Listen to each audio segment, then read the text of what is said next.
Just like a lot of you guys, I was caught off guard with this story, so we're really going to be kind of reporting this late compared to everybody else. So this was breaking news much earlier today, and there was an active shooter, and it looks like Cobb County, Georgia. I'm not super familiar with the details. I mean, this stuff just came out just in a blur, but I do want to kind of read from at least the latest information that came out here. It looks like this came out about 23 minutes ago. It was updated about 23 minutes ago from 11alive.com. Let me give you a disclaimer real quick so you guys are not startled by our content type. Some viewers may find the following content offensive and controversial. The information in this video comes from multiple sources, including court records, official police charges, news web articles, and interviews. This video commentary also contains my personal opinions about the facts of this story. The point is to use this story as a cautionary tale in hopes of preventing tragedies like these to children going forward. Viewer discretion is advised. That is your official disclaimer. So let's go ahead and get his picture back up here real quick. So Cobb County, the man accused of injuring 4 people and killing 1 in a mass shooting. So you guys know a mass shooting, I think it's like 4 or more people. So the number has to be 4 or more people. So this is considered a mass shooting inside a medical building in Midtown, Atlanta. He is in custody. So he was on the loose. He is currently in custody. So that is a great thing. After hours long, as far as this manhunt pertains, according to Atlanta police. And I'm getting this from 11alive.com. I think I already said that, but say it again. His name is Deion, D-E-I-O-N, Deion Patterson. Patterson spelled traditionally, 24 years old. I'm more or less curious about why does this continue to happen? And at this point, you guys know that I am an advocate for gun rights as far as you having your right to bear arms. Like, I'm just a person that I just believe be smart, protect yourself, follow the laws in your state. But if you have the ability to get licensed to carry and all of that stuff, or if you're in a state like Oklahoma or Texas, if you're not required to, then I would just suggest be careful with your weapon. It's a tool. Get trained on it. Be proficient. And just protect yourself and your family. You just don't know what the hell is going on in this world. 24 years old, was taken into custody by authorities today, allegedly opened fire inside the 11th floor waiting room of a Northside Medical Midtown just after 12 p.m. noon. So that was earlier today, depending on when you're watching this. Law enforcement was tipped off about Patterson's location after a 911 call came in to a real-time crime center where an operator had a gut feeling that he believed the caller had found where Patterson was, Cobb County Police Chief Stuart Van Hooser said. With this new guidance, an undercover police officer spotted Patterson and called in uniformed officers for backup, where they surrounded Patterson and took him into custody without incident. So that is a great job. They saw something, said something, and prepared properly. So that's great. Van Hooser credited the improvement in technology and surveillance a major reason they were able to catch Patterson fairly quickly after he left the scene of the crime.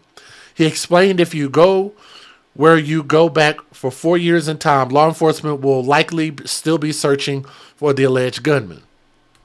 Atlanta Police Chief Darren Scherenbaum called it a capable, competent, and brave response by law enforcement in a evening press conference. I don't know why I can't read tonight. I need to practice reading.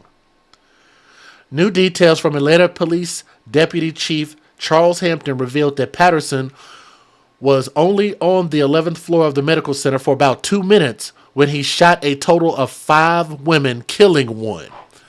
Here's the thing.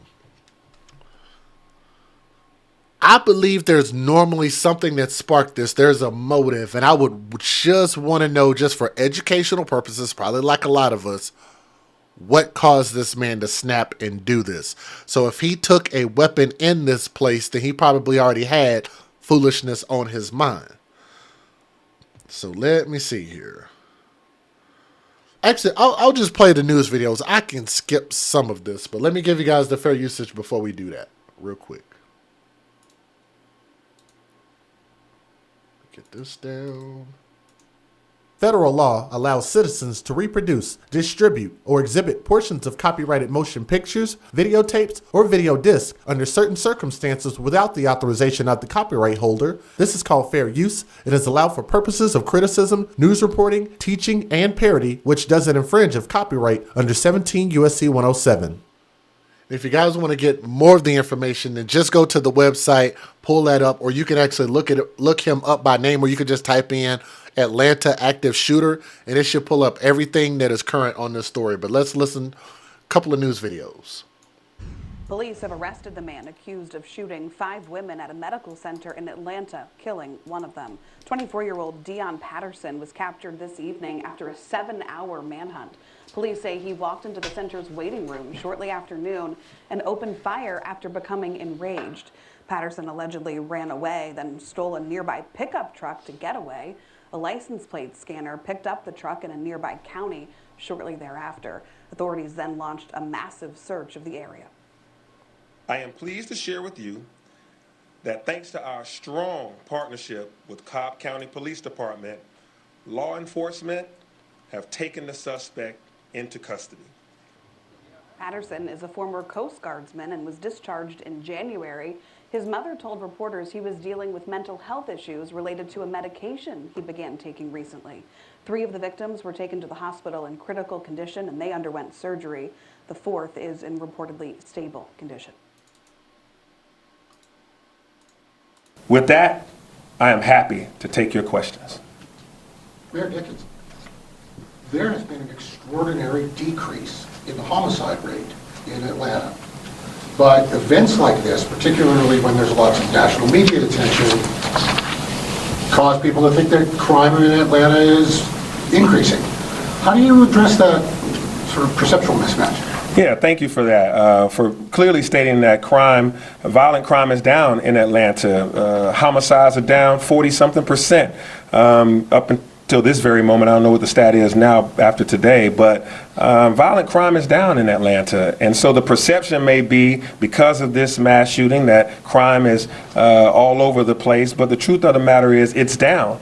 And so reality is reality. The numbers show that it's down, but we still can't rest on that. We have to do policing activities, more police training, more police patrolling, but we also have to do non-policing activities like making sure people have good jobs, making sure that individuals, our youth, have youth opportunities, after school programs, summer employment, making sure that we invest in our young people, but also do anti-violence training, de-escalation training, helping people to resolve conflicts, and to get rid of the gang leaders, illegal guns, as well as illegal drug sales. And so all of that is a part of our ongoing collaboration with the City of Atlanta, APD, as well as our federal partners, our state and local partners, Georgia State Patrol, as well as our Fulton County Sheriff, Cobb County, as well as our DA. So all of us are working together on those things to fight gangs, guns, and drugs, but also those things that are just related to making sure people are healthy and have opportunities. Mayor Dickens, just one quick question. I know that there's been members of your city's SWAT team that have been proactive and gone out to some of these businesses and helped train employees. But in light of the world we're living in now, is there any talk among yourself, city leaders, about possibly trying to form a partnership with the Atlanta business community and your police department to work on drills and things like that? Because obviously this is the world we're living in. Yeah, we unfortunately, just like we have fire drills and tornado drills, active shooting drills are becoming a necessity. As a matter of fact, and Chief Van Housen can talk about this, I think there was an active shooter training drill going on near Battery Park by a business in that area today as we were closing in on this suspect together. So it is very important that businesses take this serious. My cabinet our leadership, we've had active shooter training of what to do, how to get out of the situation, and how to maintain a level head in the instance. And this also requires us to have professional training so that when police officers and firefighters encounter an active shooting situation, that it's not the first time they are being prepared on that. And so that's why we have to make sure that we have adequate training.